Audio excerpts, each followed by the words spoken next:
Hi, you guys. All right, well, I've been asked to speak today on the amazing eye. My topic is called Eye Q, like IQ. So let's get started.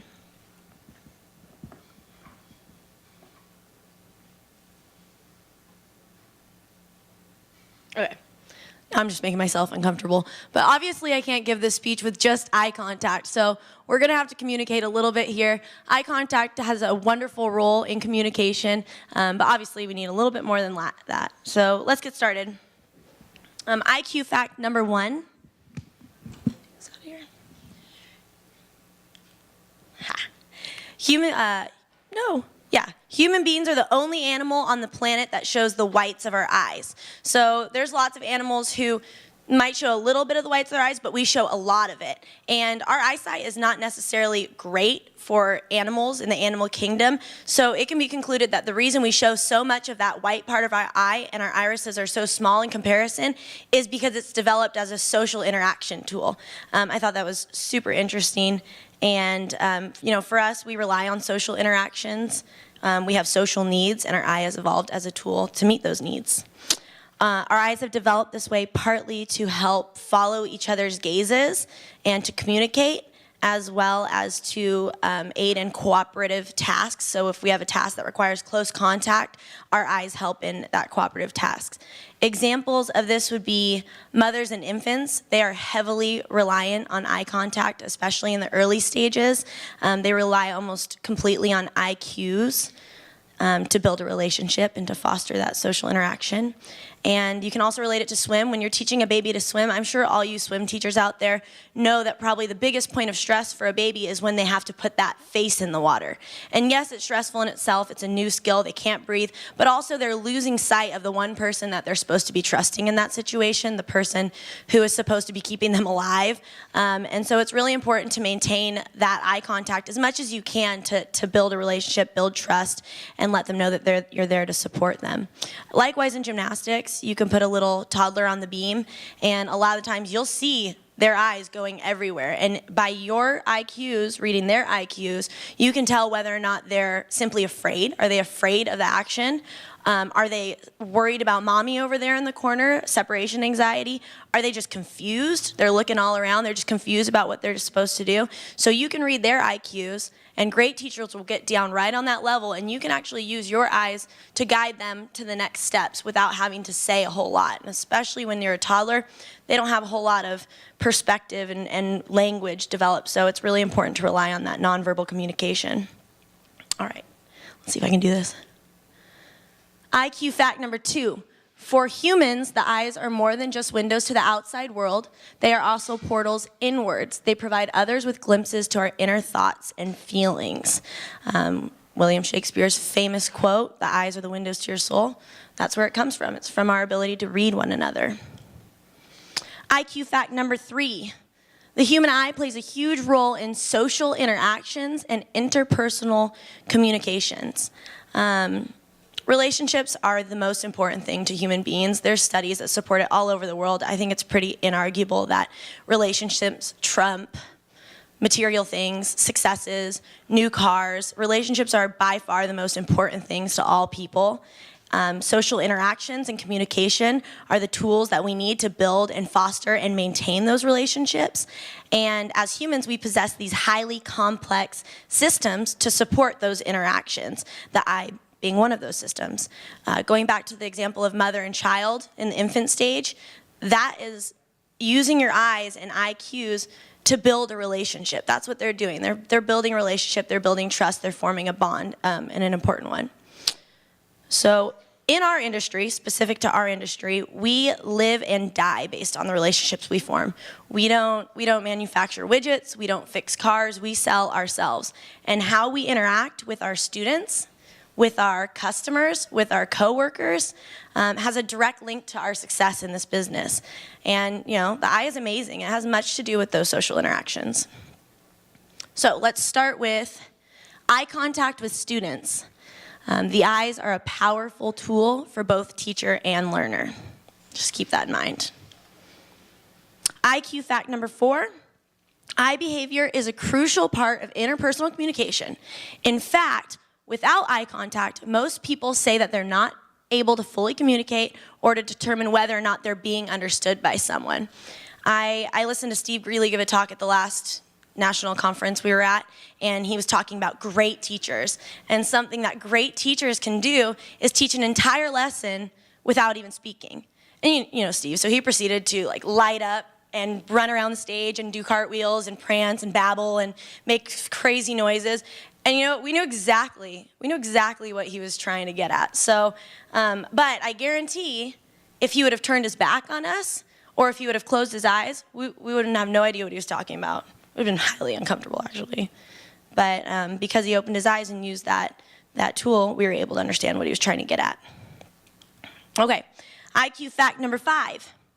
Babies, infant babies, possess specific brain processes that allow them to automatically respond to IQs.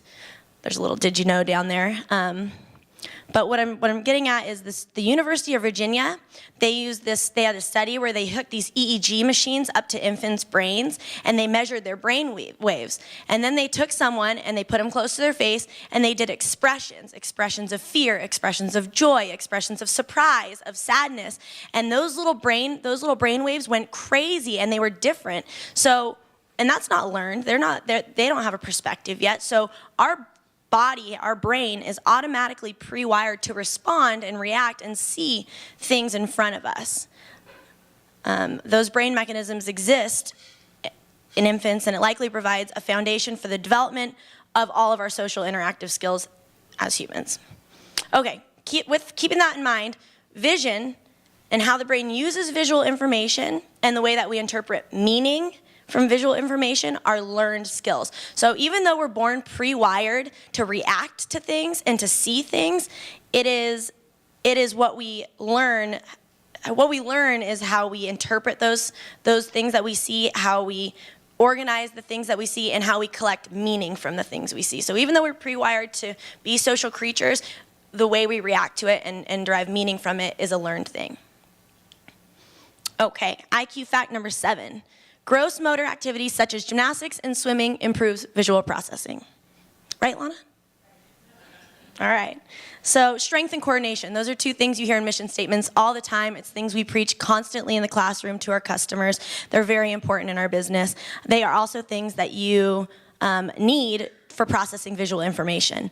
So the model kind of goes: gross motor skills, you need to establish that gross motor base. They need to have gross motor strength and coordination if you're even gonna have a shot at fine motor coordination. So first you establish that base, and then you can build upon that to the fine motor coordination, fine motor balance, and that's where the eye muscles come into play. And so your eye muscles are a fine motor coordination skill, and they need that base in order to interpret visual information correctly. It's kind of a tidbit. IQ fact number 8. Vision is intimately tied to your body's sense of balance. This is one of my favorite. I talk about it all the time in my baby class. This is our trip to Dominican Republic on a side note. That's my sister's fiance. John, help me. That's my sister's fiance.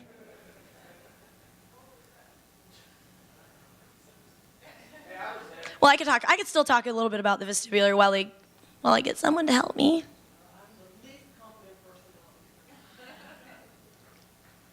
I think I can just reopen it. Excuse me.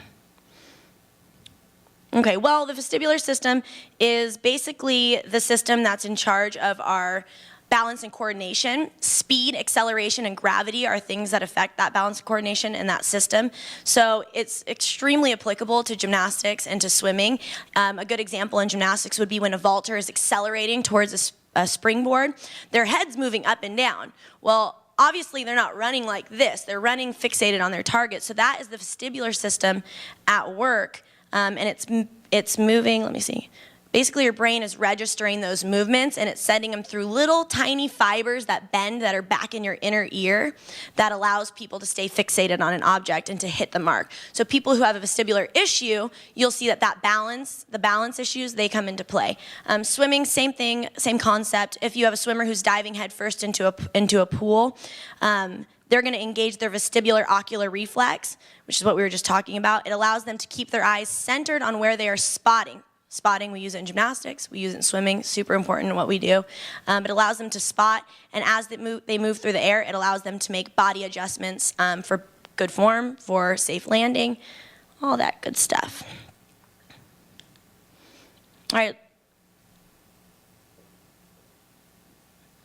Okay, I want you guys to do me a favor. So look up on this slide somewhere if you can read one of those words.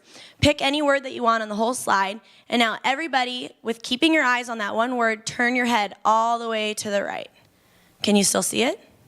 Yeah? Okay, now slowly turn it all the way to the left. And you can still read it? Okay, so when you can do that and your eyes can stay engaged on one word while your head is moving, that's your vestibular system working. That means that it's receiving information about your head movements, and it's communicating to your visual system. So you'd see if someone had maybe a vestibular issue, balance issues, coordination issues are usually signs of that. But if someone has a vestibular issue, oftentimes they can't focus on that. Their eyes are going to turn where their body turns, or they're going to be off balance when they try to keep their eyes on a target like that. So congratulations to all you guys who could do it out there. Some IQ teaching tips. I'm not going to go over all of them just for time's sake, but I have a couple of my favorites. I'd be more than happy to send you guys these slides. But a couple of my favorites that have to do with vision are developing the look. I think every teacher out there knows what the look is. It's the knock that off right now look, or the please be quiet for the 5th time look, or the don't mess with me today look. And it's a great disciplinary device. So a look can say 1,000 words. So with one look, you can make a behavioral correction and not waste your breath and time and intensity yelling or talking down to someone. You know, one look can do it all. However, be careful how often you use the look, because you'll become a caricature of yourself if you use it too often. People just make fun of you. Ask my mother. And then also, sorry, Mom. And then also, you can use eye contact as a correction technique, but also as a tool for praise, for reassurance, for celebration. The same way that you can scour at someone or give them the don't do that again look, you can give them a great job, that was amazing look, a warm smile. When your eyes turn in, they read those visual cues from you, and they're going to know that they did something right. All right, we're going to move on from student eye contact to employee-employer eye contact. IQ fact number 9, reading the eye contact of others, but also using your own eye contact to influence other people is called gaze and mutual gaze. Gaze and mutual gaze is used during interviews, training, and reprimanding. There are many different types of eye contact and breaks of eye contact, and they all mean different things. And I think it's often misconstrued what those things mean. So we're going to talk a little bit about it. What do they mean? Well, a downward drop of gaze signifies that you're accessing the emotional part of your brain. So let's say you bring an employee in and you have to have an uncomfortable talk with them. That's a time where you might drop your gaze down because you're feeling emotional about it. You're feeling uncomfortable, discomfort. People also look down when they feel shame or guilt or embarrassment. That's something I think a lot of people know. Breaking that gaze, looking down signifies embarrassment, and it does. But it's not always the case. Looking down can also mean sympathy or sincerity. If you go to a church and you're talking with a priest and maybe someone just lost a loved one, that priest is going to come, he's going to give you his condolences, and he's going to look down for a second out of respect and sincerity, and for you to understand that he's thinking about what happened to you. So just keep that in mind, that there's definitely two meanings to it. A different kind of gaze is a side or upward break. So I think a lot of people just think when you're making eye contact, someone breaks gaze, it means that they're lying or they're being untruthful, but that's also not always the case. So sometimes it can be misconstrued as untrustworthy, but in fact it's usually the opposite. So let's just say you bring 2 employees into your office because you're accusing them of stealing, or you think one of them might have stolen. They were both working the desk on Tuesday night. And you look at the one and you say, Marianne, what were you doing Tuesday night at 8 o'clock? And Marianne looks right back at me and she says, I was at home. All right. And then maybe I look at Tina. I said, Tina, what were you doing Tuesday night at 8 o'clock? And maybe Tina looks up to the side and she says, I was at home too. Well, I know sometimes people might think because Tina broke gaze, that means that she was disengaged or she was being untrustworthy, untruthful, but really she's trying to recall factual information. So keep that in mind when they're breaking gaze to left or right or up. Usually it's a factual information collection time. IQ fact number 10. Not all eye contact is good. I think in Western culture, we have developed this idea that maintaining eye contact means that you're super confident and you're engaged and you're very interested in what people are saying, and you want to come off that way to people, and you want to follow their eyes this way and you want to follow your eyes that way. But just remember, it can come off really creepy. And sorry if I made you uncomfortable. Actually, normal mutual eye contact is only 30 and 60% of the time. So if you think you're coming off confident and engaged, you might actually be coming off aggressive, insincere, dominant. This is particularly important in the interview process. So if you're bringing someone in for an interview, it's very easy to sit and want to give them your spiel. And you want to tell them everything about your business, and you want to make a great impression. But also keep in mind that you could be coming off a little bit aggressive or dominating. And you would rather be coming off warm and sincere. So ways to come off warm and sincere in a meeting would be make soft eye contact, make warm eye contact, look at people's lips when they're talking. That's still maintaining that eye contact, but you're bringing it down a little bit so it's not so intense. And then also look for visual cues that allow natural conversation. So if you're in the middle of giving a spiel to someone you're interviewing about, and you're giving them a spiel about your business, and you see them stop and look up and make eye contact with you and hold it, that means they probably want to say something. And I would take that as a chance, an opportunity to listen to them, because they're probably going to have more to say in that moment when something's triggering them than they will if at the end of it you said, all right, that's my spiel, now you go, tell me about yourself. So make sure you look for those visual cues that allow natural conversation and flow. All right, getting into the last part of it, I swear. Eye contact with customers. So eye contact with customers is tedious, it's extremely important, especially by customer service reps who spend so much time trying to juggle computer screens, phone calls, fax machines, baking cookies, and also face-to-face interactions. Remember, our business is all about building relationships, and it's about making people feel connected. And the people that they see at the desk, especially those first people, are the ones responsible for that initial connection. So it makes me think, yesterday Bob gave a great speech about connectedness and knowing yourself and being what you think. And in it, he talked about an opportunity that him and Kathy had to meet Mother Teresa. And they were in a room, and I guess Mother Teresa walked in, and she spent about 3 seconds. He said he got down on one knee, and she spent about 3 seconds, and they made eye contact, and they smiled, and he said it was one of the most powerful moments of his life, and that he will never forget it. And there was no words exchanged, but it was 3 seconds that will last forever with him. So to me, it just resonated as, another example of how powerful eye contact can be. I mean, obviously, we're not Mother Teresa, but still, it's a powerful tool, and people do remember those interactions.